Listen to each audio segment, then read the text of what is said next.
आयोग अध्यक्ष गौरीशंकर बिसेन के द्वारा स्थानीय होटल शीतल पैलेस में एक पत्रकार वार्ता का आयोजन कर स्वीकृत किए गए कार्यों की जानकारी मीडिया को दी गई। तो वहीं राहुल गांधी पर आज शाम सूर्य डूबने से पहले शिकायत करने की भी बात कही गई। आयोग अध्यक्ष गौरीशंकर बिसेन के द्वारा स्थानीय होटल शीतल पैलेस में एक पत्रकार वार्ता का आयोजन कर पत्रकारों को उनके द्वारा स्वीकृत किए गए कामों के बारे में बताया गया। तो वहीं एक पूछे गए सवाल पर उनके द्वारा राहुल गांधी पर दिए गए 370 वाले बयान पर आयोग अध्यक्ष के द्वारा पूर्व में भी कहा गया था कि जिस प्रकार से राहुल गांधी 370 धारा को उनकी सरकार आते ही हटाने के लिए कह रहे हैं, तो ऐसे लोगों का इस देश में रहने का कोई हक नहीं है। उन पर देशद्रोह की धारा लगनी चाहिए। जिस पर पत्रकार वार्ता में आज सूर्य डूबने से पहले थाने जाकर राहुल गांधी के खिलाफ एफआईआर करवाने की बात कही गई। कांग्रेस के नेता राहुल गांधी जी कहते हैं हम सत्ता में आएंगे 370 धारा की बहाली करेंगे।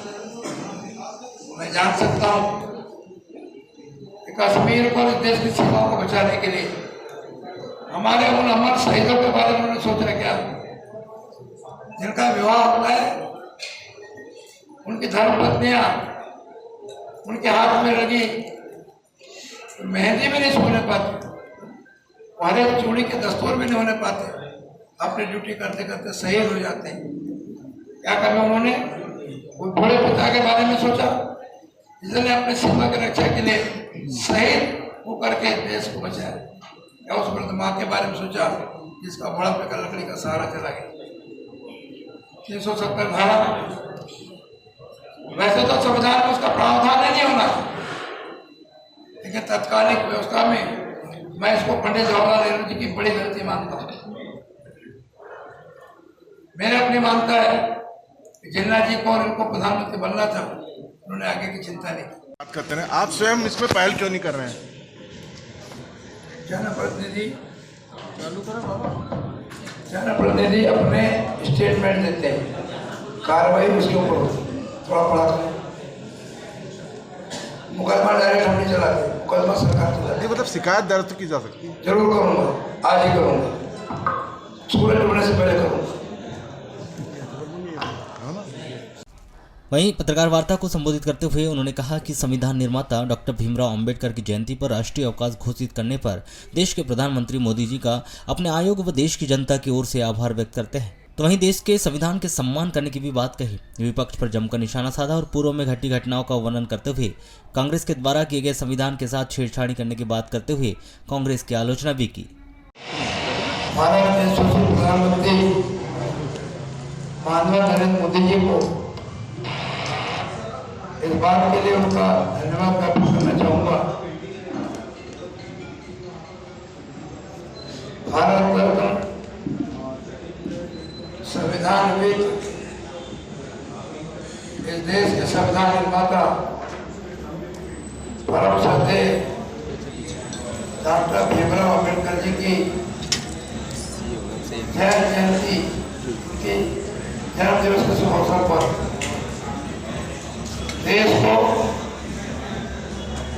और देश के 140 करोड़ नागरिक बंधुओं को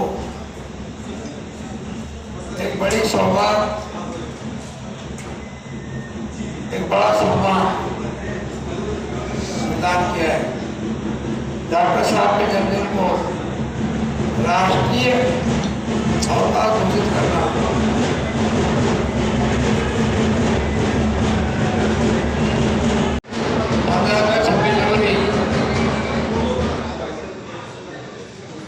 और कुछ एक भी दिवस होते हैं जिनको राष्ट्रीय पर्व के रूप में हमारी मान्यता है, लेकिन संविधान के निर्माता और जिनको जीवन के उपरांत भारत रत्न का सम्मान मिला, ऐसे महामानव के जन्मदिन पर उनके जन्मदिवस को ऐतिहासिक बनाने के लिए जो राष्ट्रीय पर्व घोषित किया है, मैं पुनः अपनी ओर से, क्योंकि मैं पिछड़ा वर्ग आयोग का अध्यक्ष हूँ, राज्य तथा देश के सभी पिछड़े वर्गों की ओर से, अनुसूचित जाति, अनुसूचित जनजाति वर्ग की ओर से सामान्य निर्धन वर्ग की ओर से और राज्य के 8.5 करोड़ जनता की ओर कोटि कोटि धन्यवाद अर्पित करता हूँ। हमारे लिए प्रेरणा लेने का दिवस है। कल पूरा देश और दुनिया भारत के संविधान निर्माता को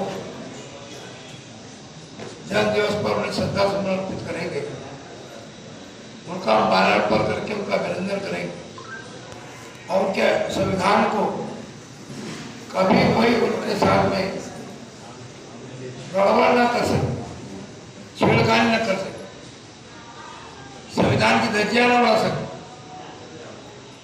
वे कम से कम इस सबक ने मैं जवाबदारी के साथ कह सकता हूँ, श्रद्धेय स्वर्गीय इंदिरा गांधी जी ने, जिनका मैं बहुत सम्मान करता हूँ, अपने 5 साल के कार्यकाल को 6 साल करने के लिए जो निर्वाचन के संविधान में कहीं स्थान नहीं है, लोकसभा में जो समयावधि का विचार रखा और जिस तरह से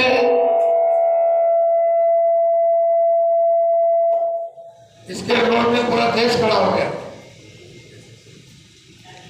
विपक्ष के लोग तो छोड़िए, कांग्रेस के लोगों ने कांग्रेस छोड़ दी। उनकी सरकार के वित्त मंत्री तत्कालीन मोरारजी भाई देसाई, सत्य चंद्रशेखर जी आजादी की लड़ाई में अग्रणी रहे, लोकनायक जयप्रकाश नारायण जी जैसे हजारों हजार अनगिनत लोगों ने कांग्रेस छोड़ दी। देश खुली जेल में परिवर्तित हो गए, देश के विचारकों को जेल में डाल दिए गए, जन नेताओं को जेल में डाल दिए गए। अटल जी जैसे लोग, अडवाणी जी जैसे लोग, हमारे सत्यलाल लोचनलाल जी ठाकरे जैसे लोग, जी जैसे लोग, पता नहीं कितने हैं। एक लंबी कतार मिश्रा के काले कानून का सहारा लेकर के इस राष्ट्र को जेल खाना बना दिया। जबरन नसबंदी करवाई और कर्मचारी को लग दिया गया कि 15 नसबंदी के केस लाओ, अपने महीने की तनख्वाह पाओ। प्राणबंदी लगा दी गई, अनाज दूसरे राज्य में नहीं जा सकता था, किसान अपनी उपज को बेच नहीं सकता। इसको कहते हैं संविधान के साथ खिलवाड़ करना। 20 अप्रैल को कुमारी धपेरा पुल का लोकार्पण, BK2 Balaghat Katangi railway crossing overbridge Bhatera का शिलान्यास और भूमि पूजन, मुरझर रोड का भी लोकार्पण किया जाएगा। इसके द्वारा बताया गया कि आज जिस प्रकार से हमारे किसानों का मवेशियों के प्रति प्रेम है, जिसमें किसानों के द्वारा अपने बैलों को दौड़ा जाता है, इसको देखते हुए हम बालाघाट में राष्ट्रीय स्तर की बैल जोड़ी दौड़ाने की प्रतियोगिता आयोजित करवाएंगे। यह प्रतियोगिता जिला प्रदेश स्तर की नहीं होगी, यह राष्ट्रीय स्तर की प्रतियोगिता होगी। यह शासन के अधीनस्थ होगी, जिसमें भारत सरकार के मंत्रीगण किसानों को पारितोषिक के रूप में इनाम देंगे। 20 अप्रैल को कुमारी धपेरा उच्च स्तरीय पुलिया का हम लोकार्पण करेंगे और BK2 Balaghat Katangi railway crossing overbridge Bhatera का शिलान्यास करेंगे, भूमि पूजन करेंगे। एक और भूमि पूजन होगा, दूसरी ओर शिलान्यास होगा। अगली 20 को चाहे तो विश्व भगवती दिवस मनाएंगे, वहीं पर हम राजा भोज कृषि महाविद्यालय, नेवरा गोपिटोला, मुरझर रोड का भी पूरा लोकार्पण करने जा रहे हैं। सभागार का लोकार्पण होगा। कल ही सभागार के फर्नीचर के लिए अन्य विकास के 8 करोड़ रुपए की नस्ती पे हस्ताक्षर हो चुका। हम पूर्ण स्कूल कॉलेज लेके जा रहे हैं। मध्य प्रदेश में 2004 से बड़ी सरकार है, बहनुमा भारती जी की तरफ से सर्वश्रेष्ठ सर्व सुविधाएं हॉस्टलों की व्यवस्था के साथ में किसी महाविद्यालय के कल्चर को मैं देखता हूँ तो हमारे महाविद्यालय वाला, हमारे गोपीटोला भवन विद्यालय को देखता हूँ। हम यही नहीं रुकेंगे। हमारे किसानों का मवेशी में से बहुत प्रेम है। कई किसान बैलों को दौड़ में दौड़ाते हैं। मैं चाहता हूँ कि हमारे बैल दौड़ाने वाले मवेशी पालकों को राष्ट्रीय स्तर का अवसर प्रदान हो। बालाघाट में राष्ट्रीय बैलजोड़ी प्रतियोगिता आयोजित हम करने जा रहे हैं। राज्य नहीं, जिला नहीं, राष्ट्रीय बैलजोड़ी प्रतियोगिता जो शासन के अधीनस्थ होगी और भारत सरकार के माननीय मंत्रीगण उसमें पारितोषिक वितरण करने में अपनी उपस्थिति दर्ज कराएंगे। उन्होंने कहा कि जल्द ही जिले में आयोजित 3 बड़े कार्यक्रम किए जाएंगे, जिसमें मद्दू मक्की पालकों का अंतर्राष्ट्रीय सम्मेलन संगोष्ठी, राष्ट्रीय बैल जोड़ी प्रतियोगिता, राजा भोज कृषि महाविद्यालय का संपूर्ण अधोसंरचना सभागार का लोकार्पण, जिले के अलग अलग तहसीलों में सीएम राज्य स्कूल में प्रवेश उत्सव मनाए जाने की बात भी आयोग अध्यक्ष के द्वारा कही गई। 20 मई बालाघाट के इतिहास का नींव का पत्थर हो। 3 बड़े मैंने कार्यक्रम का जिक्र किया। मधुमक्खी पालकों का अंतर्राष्ट्रीय सम्मेलन संगोष्ठी, राष्ट्रीय बैलजोड़ी प्रतियोगिता और राजा भोज कृषि महाविद्यालय का संपूर्ण अधोसंरचना सभागार का लोकार्पण। इसी के साथ साथ सीएम राइस स्कूल में 15 तारीख को हम 3 स्थानों पर कटंगी, वारासुनी और खैला जी, 17 तारीख को 3 स्थानों पर बोलेगांव, रजेगांव और Rani Durgavati, Balaghat CM rise school.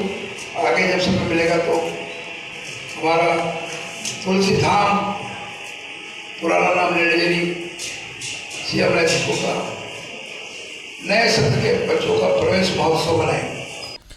वहीं लालबर्रा में चल रहे सांकेतिक धरना प्रदर्शन के बारे में उन्होंने कहा कि व्यापारियों के द्वारा अतिक्रमण हटाने के बाद लालबर्रा में दुकान व व्यवस्थाएं जल्द नहीं उपलब्ध कराए जाने को लेकर जो सांकेतिक धरना प्रदर्शन किया जा रहा है, उस पर आयोग अध्यक्ष ने कहा कि कुछ लोग लालबर्रा में जो कॉम्प्लेक्स निर्माण को लेकर अपनी राजनीतिक रोटी सेक रहे हैं, उन्हें वह बता देना चाहते हैं कि गौरीशंकर बिसेन के द्वारा जो बात कही गई है या फिर जो वादा किया गया है वह कभी अधूरा नहीं रहता।